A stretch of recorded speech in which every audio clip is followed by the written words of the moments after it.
Kinumpirma mismo ng multi-billionaire and promoter Turki Al-Sheikh na magkakaroon sila ng reassessment ng mga boxers na lalaban sa loob ng kanilang bansa. Partikular na binito nitong si Al-Sheikh ang mga fighters na mababa ang knockout rate. At sa halip, ang magiging pamantayan daw ng mga fighters na lalahok at magpapakitang gilas sa loob ng kanilang bansa ay yung mga fighters na mataas ang knockout rate.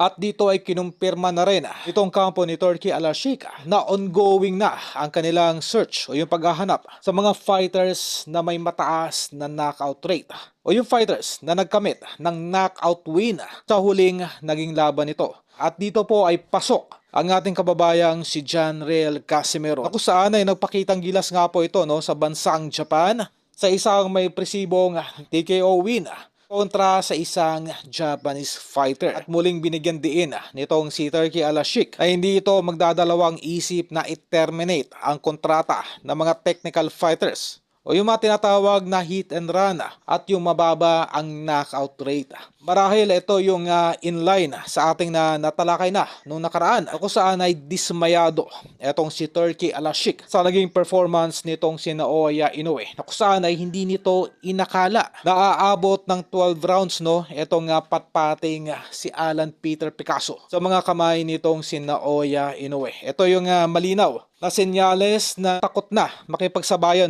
itong si Naoya Inoue dahil sa mahina nitong panga. Kinumpirma na rin sa sabing promotion na otomatikong makakapasok yung mga fighters sa lower division na meron pong maimpresibong knockout win sa naging huling laban. Marahil ay atin pong makukonclude na napanood nitong si Turki Al-Sheikh ang naging performance nitong si Janriel Casimero. At dito ay marahil ay nagkaroon ng motivasyon itong si Al-Sheikh na tapusin na lamang ang kontrata nitong si Naoya Inoue sa kanilang bansa sa Saudi na kung saan isa itong si Casimero na ipapalaban sa nasabing Hapon. Para po sa kaalaman ng lahat ay meron po kasing 3-fight contract itong si Naoya Inoue sa loob ng Saudi Arabia. Kaya wala pong choice itong si Al-Sheikh kundi maghanap ng mga exciting fighter kagaya ni Janriel Casimero na pwedeng ilaban dito sa Hapon na si Naoya Inoue.